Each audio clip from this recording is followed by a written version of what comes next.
Makapangyarihang nakatayo sa kapatagan ng Timog Katagadukan.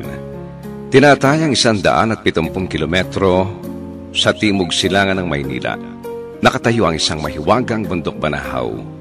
Isang pinangalan ng kalawakan na matatagpuan sa pagitan ng lalawigan ng Quezon at Laguna.